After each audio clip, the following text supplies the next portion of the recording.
Marcus Holloway had his hands buried in the guts of a malfunctioning hoverbike when the shadow fell across his workbench, and his first thought was that Mrs. Chen was back to complain about the rattling noise her transport made when it hit 30 kilometers per hour. He told her 3 times that the rattling was a feature, not a bug, a gentle reminder that maybe she shouldn't be driving like she was late for her own funeral.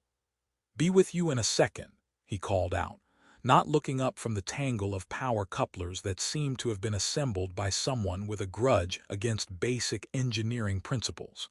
"If this is about the Chen transport, I already explained that the rattling means it's working exactly as intended by beings who clearly never intended it to work very well." "I'm not Mrs. Chen," said a voice that made Marcus pause with his fusion wrench halfway to a particularly stubborn coupling. The voice was musical, with an accent he couldn't quite place, cultured, educated, but with something underneath that suggested it wasn't her first language. Marcus straightened, wiping his hands on a rag that had seen better decades, and turned to face his unexpected customer. What he saw made his brain perform the kind of double-take usually reserved for discovering that gravity had decided to work sideways. The woman standing in his doorway was beautiful in the way that made sensible men make very poor decisions. She wore clothes that were clearly expensive but understated, the kind that whispered rather than shouted about their cost. Her hair was dark and fell in waves that seemed to catch light that wasn't there, and her features were delicate but strong, with high cheekbones and eyes the color of amethysts. But it was her ears that marked her as non-human, elegantly pointed and slightly elongated. They gave her an otherworldly grace that made Marcus suddenly aware of every grease stain on his coveralls. "Ma'am," he said, because 20 years of civilian life hadn't entirely erased his military reflexes. "What can I do for you?" She stepped into his shop with the kind of fluid movement that suggested either extensive dance training or combat conditioning, and Marcus's old instincts began whispering warnings in the back of his mind.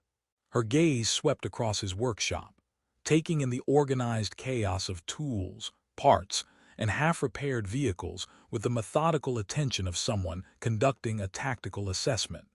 "My transport has developed what you might call a personality disorder," she said, and Marcus caught the hint of amusement in her voice.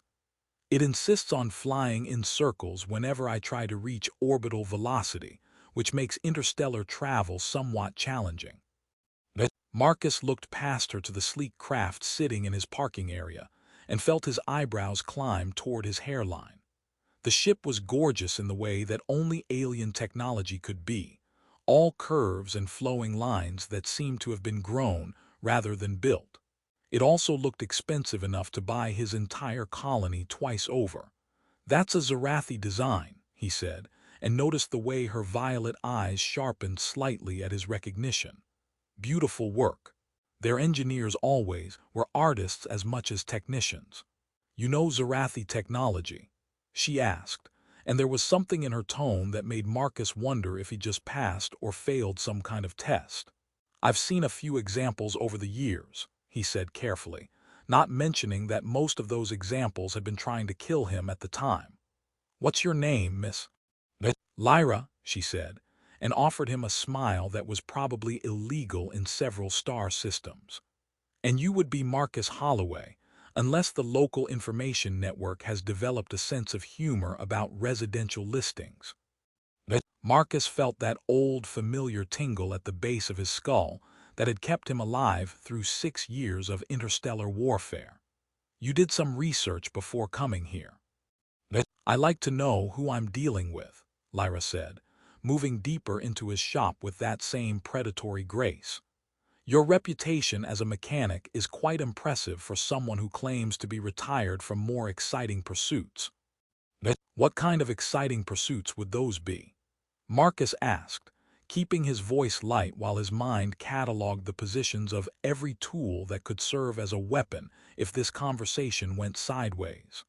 Lyra paused beside his workbench, her fingers trailing across the surface with the kind of casual familiarity that suggested she'd spent time around similar equipment. "Oh, The usual sorts of things that leave a man with scars like yours and reflexes that haven't quite settled into civilian life. Marcus glanced down at his hands, noting the faded marks that 20 years of peaceful living hadn't quite erased. I do a lot of heavy work. Tools can be dangerous. I'm sure they can be, she said, and her smile widened to show teeth that were perfectly human except for canines that were just slightly too sharp. Shall we have a look at my transport? I'm quite eager to see what kind of magic you can work. They walked outside into the afternoon sun of New Meridian, and Marcus had to admit that Lyra's ship was even more impressive up close. The hull seemed to shift color slightly as he watched, adapting to the local light conditions with technology that made his best diagnostic equipment look like stone knives and bearskins. When did you first notice the problem? He asked, running his hand along the smooth surface and feeling the subtle vibrations that indicated active systems. About 3 days ago, Lyra replied, watching him work with an intensity that made the hair on the back of his neck stand up. It started as a minor deviation in the navigation system, but it's gotten progressively worse. Marcus nodded, pulling out his diagnostic tablet and connecting it to the ship's external interface. The readout that appeared made him whistle softly under his breath. Your quantum flux regulator is throwing error codes that I've never seen before. Either your ship's developed genuine artificial intelligence, or someone's been playing around in your navigation core with a very sophisticated virus. Which seems more likely to you? Lyra asked, and Marcus caught something in her tone that might have been genuine curiosity or might have been a test. Depends on who might want to strand you on a backwater colony like this one, Marcus said, meeting her gaze directly. You got any enemies who might be interested in keeping you grounded? Lyra's laugh was like silver bells being shaken by a gentle breeze. Mr. Holloway, in my line of work, it would be more unusual if I didn't have enemies. And what line of work would that be? Politics, she said, and her smile took on an edge that reminded Marcus why he decided to spend his retirement fixing machines instead of dealing with people. The kind that occasionally requires one to travel to obscure frontier worlds to have quiet conversations with interesting individuals. Marcus felt the pieces of the puzzle clicking together in his mind, forming a picture he didn't much like. Lady, I don't know what kind of conversation you think we need to have, but I left politics behind along with my uniform. These days, I fix things that are broken and mind my own business. And what if I told you that sometimes the things that need fixing aren't machines? Lyra asked, stepping closer with that fluid grace that made Marcus's combat instincts sing warning songs. What if I told you that there are broken things in this galaxy that only you can repair? Marcus took a step back, putting some distance between himself and whatever this woman represented. Then I'd say you've got the wrong mechanic.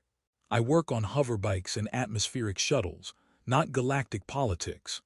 Lyra studied him for a long moment, her violet eyes seeming to look right through him to something he'd thought was buried deep enough to stay hidden.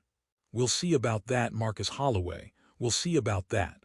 As she turned and walked back toward his shop, Marcus found himself watching the way she moved and wondering if he just made a terrible mistake by agreeing to fix her ship. Because despite 20 years of peaceful living, his instincts were telling him that Lyra was trouble in the shape of a beautiful woman with pointed ears. And the really disturbing part was that he found himself looking forward to finding out what kind of trouble she represented. The repairs took 3 days, which was either a testament to the complexity of Zarathi quantum navigation systems, or evidence that Marcus was subconsciously dragging out the work, because he enjoyed watching Lyra pretend to be a regular customer. She'd taken a room at Henderson's Inn, the closest thing New Meridian had to luxury accommodations, which wasn't saying much, but at least the beds didn't collapse randomly, and the plumbing worked most of the time. What fascinated Marcus was how she moved through his little community like she belonged there, asking the right questions, showing genuine interest in people's lives, and somehow managing to help solve problems without making it obvious she was doing anything special. When young Tommy Martinez came crying to his shop because his toy hovercar had stopped working, Lyra had fixed it with a gentle touch and a few words that sounded suspiciously like she was speaking to the device in its native language. "You're good with kids," Marcus observed, watching Tommy zoom away with his repaired toy clutched in his hands like treasure. "Children are honest," Lyra replied, settling onto the makeshift bench he'd cobbled together from spare parts and questionable optimism. "They see what's actually there, instead of what they expect to see. And what do they see when they look at you?" Lyra's smile was soft and slightly sad. Someone who remembers what it was like to play with toys that weren't quite designed for hands like theirs. Marcus felt something twist in his chest at the loneliness in her voice. Zarathi children don't play with Zarathi toys. Not when they're growing up on human worlds, surrounded by human children who don't understand why your ears are shaped differently, or why your parents speak in musical tones when they're upset. She looked down at her hands, which were delicate but strong, with fingers just slightly longer than human normal. "It's a complicated thing, being between two worlds." "I wouldn't know anything about that," Marcus said, which was absolutely true if you ignored the part where he'd spent 6 years of his life learning to kill beings who looked exactly like her. Lyra's violet eyes fixed on him with that unsettling intensity he was beginning to recognize as her default expression. "Wouldn't you? From what I've observed, you're not exactly living in the world you were born for either." "What makes you say that?" "Well, for starters, Mayor Davidson has asked you to run for office 17 times since I've been here, which suggests either remarkable persistence on his part or some kind of background that makes people think you'd be good at leadership." She gestured toward his workbench, where his tools were arranged with military precision. "Then, there's the way you organize everything, the fact that you can identify alien technology at a glance, and the interesting collection of scars that suggest extensive experience with weapons that don't typically show up in mechanic shops." Marcus felt his jaw tighten. "You've been paying close attention." "It's a survival skill," Lyra said simply. "In my experience, the people who work hardest to appear ordinary are usually the ones with the most interesting stories." "Maybe some stories are better left untold." "Maybe," she agreed. "But sometimes stories have a way of finding you whether you want them to or not." They were interrupted by Mrs. Patterson, who came rushing up with her usual combination of genuine emergency and mild hysteria. "Marcus, dear, you have to help me. My environmental controls are malfunctioning again, and you know how my orchids get when the humidity drops below 60%. Marcus sighed and stood up, grabbing his repair kit. Mrs. Patterson's environmental system had been limping along for 3 years on spare parts and creative engineering, but he'd managed to keep it functional through a combination of technical skill and what he privately called mechanical prayer. "I'll be right back," he told Lyra. "Try not to solve any more of the colony's problems while I'm gone." "I make no promises," she replied, and her grin was pure mischief. When Marcus returned an hour later, having successfully convinced Mrs. Patterson's environmental system to continue supporting life for another few months, he found Lyra engaged in animated conversation with Colonel Sarah Mitchell, the colony's security chief, and the only other person on New Meridian who'd served in the Zarathi War. "Marcus," Sarah called out as he approached, "your friend here has some interesting ideas about defensive positioning." "Does she now?" Marcus said carefully, noting the way Lyra's expression had shifted to something more serious and professional. "Nothing too elaborate," Lyra said, though the tactical diagram she'd sketched in the dirt suggested otherwise. "Just some observations about overlapping fields of fire and the importance of controlling high ground in urban combat scenarios." Sarah nodded enthusiastically. "She's got a good eye for terrain analysis. Most civilians don't think about things like fallback positions and chokement control." "Most civilians don't need to," Marcus replied, shooting Lyra a look that she met with bland innocence. "True," Lyra agreed. But sometimes it's useful to understand how professionals think, especially when you're traveling in areas where local security might be limited. What kind of traveling do you do? Sarah asked, and Marcus could practically hear her mental gears turning. Cultural exchange, Lyra said smoothly. I study human communities, particularly how they adapt to frontier conditions. It's fascinating how different groups develop unique solutions to common problems. Like what? Marcus asked, because he was beginning to suspect that Lyra's casual observations weren't quite as casual as they seemed. Well, take your colony for example, Lyra said, standing and brushing dirt from her hands. You've managed to create a remarkably stable community despite being essentially isolated from major trade routes. Your resource allocation is efficient. Your social structures are flexible enough to handle growth and change. And your security arrangements are surprisingly sophisticated for a civilian settlement. Sarah beamed with pride. Marcus helped design most of our defensive protocols. Military experience comes in handy even in peacetime. I'm sure it does, Lyra said, and when her gaze met Marcus's, he saw something that might have been approval or might have been calculation. Experience with real combat gives you a perspective that's hard to replicate in theoretical studies. What kind of theoretical studies? Marcus asked. Oh, the usual academic nonsense, Lyra replied with a wave of her hand. Strategic analysis, cultural integration patterns, post-conflict reconstruction methodologies. The sort of thing that looks impressive on research papers, but doesn't always translate to practical applications. Sarah laughed. Sounds like officer training. All theory until someone starts shooting at you, then you learn what really works. Exactly, Lyra agreed, and Marcus caught a flash of something in her eyes that looked suspiciously like personal experience with being shot at.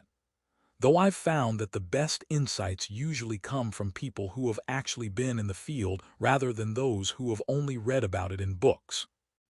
As Sarah headed back to her duties, Marcus found himself alone with Lyra again, studying the tactical diagram she'd sketched with obvious expertise. Cultural exchange, he said finally, among other things. And these other things wouldn't happen to involve the kind of advanced education that teaches people how to analyze defensive positions at a glance. Lyra's smile was enigmatic. Marcus, in my experience, education comes in many forms. Some of it happens in classrooms, and some of it happens in places where the lessons stick, because forgetting them might be fatal.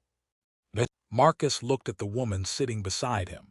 Beautiful, intelligent, mysterious, and almost certainly more dangerous than she appeared, and realized that his quiet retirement was about to become significantly more complicated. Your ship should be ready tomorrow, he said. Should be, Lyra agreed. But sometimes repairs take longer than expected. Sometimes you discover problems that weren't obvious at first glance. And sometimes, Marcus said, meeting her violet gaze directly, the problem was there all along, waiting for the right person to recognize it. Lyra's smile widened, showing those slightly too sharp teeth. Now you're beginning to understand. The revelation came on a quiet evening when the twin moons of New Meridian hung like silver coins in the purple sky, and Marcus was sharing a bottle of synthetic whiskey with Lyra on his back porch. They'd been talking about everything and nothing, colony politics, the peculiarities of frontier life, the way different species approached the concept of home. The conversation had a comfortable rhythm to it, the kind that develops between people who are beginning to genuinely like each other despite harboring significant secrets. Marcus, Lyra said suddenly, her voice carrying a weight that made him look at her more carefully. The playful mask she'd worn for the past week had slipped, revealing something raw and vulnerable underneath. I need to tell you something. I figured you might, Marcus replied, setting down his glass and giving her his full attention. You've been working up to it for days. Lyra turned to face him fully, and in the moonlight, her violet eyes seemed to glow with their own internal light. When she spoke, her words carried the formal cadence of someone making an official declaration. Do you remember me, human? Years ago in the war, you saved the alien queen's life. That was me. The words hit Marcus like a plasma charge to the chest. For a moment, the world went very still and very quiet, as if the universe itself was holding its breath to see how he'd react. Then the memories came flooding back with overwhelming clarity. The burning city of Zarathi Prime, the smoke-filled palace corridors, the young alien woman he'd found wounded and alone in the rubble of what had once been a throne room. "Holy hell," he whispered, and suddenly every piece of the puzzle clicked into place with terrifying precision. The tactical knowledge, the expensive ship, the way she'd moved through his colony like someone accustomed to command, the careful questions about his past, it all made sense now. "You're Queen Lyrillith," he said, and it wasn't a question. "I am," she confirmed, and her voice held a mixture of relief and apprehension. "Though I wasn't sure you'd remember, it was chaotic that day." Marcus laughed, but there wasn't much humor in it. "Lady, you don't forget something like that. Finding the enemy's royal family bleeding out in their own palace tends to stick with you." The memory was crystal clear now. The way she'd looked at him with those same violet eyes, filled with pain and fear and a kind of desperate hope. She'd been maybe 19, just a girl really, caught in the crossfire of her parents' war. He could have left her there to die, could have taken her prisoner, could have done a dozen things that would have been tactically sound and militarily justified.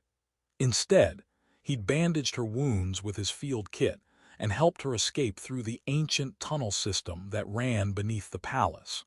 "Why?" Lyra asked softly. "You could have ended the war right there by capturing me. You could have been a hero to your people. Instead, you patched up an enemy soldier and sent her on her way. Why?" Marcus considered the question, remembering the young man he'd been 20 years ago, tired, scared, sick of the killing and the dying and the endless cycle of violence that seemed to define his generation. "Because you weren't a soldier," he said finally. "You were just a scared kid caught in the middle of something you didn't start, and because—" He paused, searching for the right words. "Because someone had to break the cycle. Someone had to choose mercy over revenge, even if it was just for one moment." "That moment changed everything," Lyra said, and there were tears in her violet eyes now. "You showed me that humans weren't the monsters our propaganda claimed you were. That act of compassion, it planted a seed that grew into everything that came after." "The peace negotiations," Marcus said, understanding dawning. "The ceasefire talks that ended the war 6 months later, that was you." "My parents died in the final bombing of the capital," Lyra explained, her voice steady despite the tears. "I became queen at 19, and I had a choice to make. Continue the war that had already cost both our species so much, or try to find another way. Your mercy gave me hope that another way was possible." Marcus felt the weight of revelation, settling on his shoulders like a heavy coat. "All this time, I thought I was just a grunt who got lucky and survived. I never knew that your decision to spare one frightened alien girl helped end an interstellar war." Lyra smiled through her tears. "Marcus, you didn't just save my life that day. You saved millions of lives on both sides." They sat in silence for a moment, the magnitude of the revelation hanging between them like a bridge connecting past and present. Finally, Marcus shook his head and managed a rueful laugh. "So what happens now? You've tracked down the guy who showed you mercy 20 years ago. Mission accomplished. Time to go back to ruling your empire." Lyra's expression grew serious. "It's not that simple. There are factions within my government who believe the peace has made us weak, who want to return to the old ways of expansion through conquest. They've been pressuring me to abandon the human alliance and resume territorial acquisition." "Let me guess," Marcus said, feeling the familiar weight of old burdens settling back on his shoulders. "They don't know about our little encounter 20 years ago. If they did, they'd use it to discredit me completely. A queen who owes her life to human mercy, who based her entire political philosophy on the kindness of an enemy soldier." Lyra shook her head. "They'd call it weakness, proof that I'm unfit to lead. So why tell me, why risk coming here at all?" Lyra's smile was soft and sad and beautiful. Because I needed to see what kind of man you'd become. Because I needed to know if the person who showed mercy to a frightened girl had grown into someone who might still believe in the possibility of peace. And what's your verdict? That you built a life here based on the same principles that saved mine, she said, gesturing toward the quiet colony around them. You help people, you solve problems, you choose cooperation over conflict. You've created exactly the kind of community that proves our species can coexist. Their conversation was interrupted by the distant roar of ships entering atmosphere, multiple contacts, coming in fast and hot. Marcus's old instincts kicked in immediately, and he was moving before his conscious mind had fully processed the threat. Those aren't civilian transports, he said, grabbing Lyra's hand and pulling her toward the relative safety of his workshop. No, she agreed, her voice grim with recognition. Those are Zarathi military vessels. It seems my political opponents have decided that negotiation is no longer sufficient. As warning sirens began to wail across New Meridian, Marcus realized that his quiet retirement had just come to a very abrupt end. The past he tried to leave behind had caught up with him in the form of a beautiful alien queen and the enemies who wanted her dead. Well, he said, reaching for the weapon cache he'd hoped never to need again, I guess some things never change. Lyra drew a sidearm that looked like it had been crafted by beings who understood both beauty and lethality. Some things don't, she agreed. But some things do. This time, Marcus Holloway, you won't be fighting alone. The standoff in New Meridian's town square had all the hallmarks of a bad holodrama, except for the part where everyone's weapons were real, and the stakes involved the future of interstellar peace. Marcus stood beside Queen Lyrelith. He was having trouble thinking of her as just Lyra now, facing down a contingent of Zarathi military officers whose body language suggested they were not here for a friendly diplomatic chat. Your Majesty, the lead officer said, his words carrying the clipped precision of someone who'd practiced this speech. By order of the Hegemony Council, you are to return immediately to answer charges of conduct unbecoming a sovereign and endangering state security through unauthorized contact with human elements. Unauthorized contact with human elements, Marcus muttered. Is that what I am now? Apparently, Lyra replied, her voice carrying the kind of calm authority that came from years of dealing with political opponents who confused volume with validity. Commander Zirian, I wasn't aware that queens of the hegemony required permission to conduct diplomatic research. Commander Zirian's pointed ears twitched in what Marcus was beginning to recognize as the Zarathi equivalent of grinding your teeth. Your Majesty, your research has been deemed a security risk by the Council. Intelligence suggests you have developed inappropriate emotional attachments that compromise your judgment. Inappropriate emotional attachments, Marcus repeated, checking the charge on the plasma rifle he'd retrieved from his emergency cache. That's definitely going on my resume under special skills. Despite the tension, several of the colonists who'd gathered to watch the proceedings managed to suppress chuckles.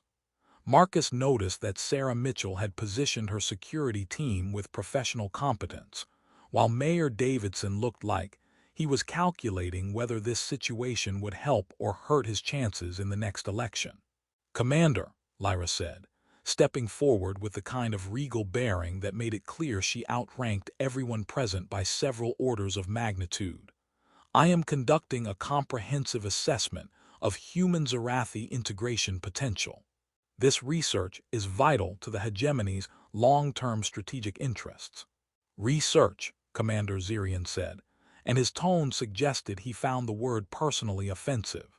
Your Majesty, you have spent weeks living among these humans, participating in their daily activities, forming personal relationships. This is not research, this is emotional compromise. And what, Marcus said, surprising himself by stepping forward, would be wrong with that? Commander Zirian's gaze fixed on him, with a kind of attention, typically reserved for interesting species of parasites. You will not speak unless. He will speak whenever he chooses, Lyra interrupted, her voice carrying enough authority to stop a charging battleship. This human is under my personal protection, and I'll thank you to remember that insulting my guests is tantamount to insulting me. Your Majesty, another Zarathi officer said, this one with the kind of diplomatic smoothness that suggested extensive training in saying terrible things politely. Surely you understand that your attachment to this particular human raises questions about your objectivity. What kind of questions? Marcus asked, because apparently his mouth had decided to operate independently of his survival instincts. The diplomat's smile was sharp enough to cut glass. Questions about whether personal gratitude might cloud professional judgment. Questions about whether a monarch who owes her life to a human soldier can make impartial decisions regarding human-Zarathi relations. The silence that followed was so complete that Marcus could hear his own heartbeat drumming against his ribs. Around the square, he noticed the colonists tensing, hands drifting toward weapons that probably wouldn't be much use against Zarathi military technology, but might make them feel better about the situation. Ah, Lyra said softly, and Marcus caught the dangerous edge in her voice. Now we come to it. Your Majesty, Commander Zirian asked, though his tone suggested he already knew he wasn't going to like what came next. You know, Lyra said, her words carrying across the square with crystalline clarity. You know about Zarathi Prime, about the palace, about what happened 20 years ago. Marcus felt the bottom drop out of his stomach. If the Zarathi military knew about their encounter during the war, then Lyra's political position was even more precarious than she'd indicated. We know that you have constructed an elaborate fiction about your rescue from the burning palace, the diplomat said smoothly. We know that you have allowed romantic sentiment to override strategic necessity. Romantic sentiment, Marcus repeated, because sometimes the universe handed you perfect straight lines. Is that what we're calling basic human decency these days? You saved her life, Commander Zirian said, his voice carrying the kind of contempt typically reserved for people who fed stray animals or helped elderly citizens cross busy streets. And in return, she has compromised the security of the hegemony by pursuing policies of appeasement and cooperation. Appeasement, Marcus said, feeling something hot and familiar stirring in his chest. You mean peace? I mean weakness, Commander Zirian replied. The hegemony was built through strength and conquest. These cooperative policies have made us soft, vulnerable. Marcus looked around the square, taking in the faces of his neighbors, humans who'd built a community based on mutual support and shared responsibility.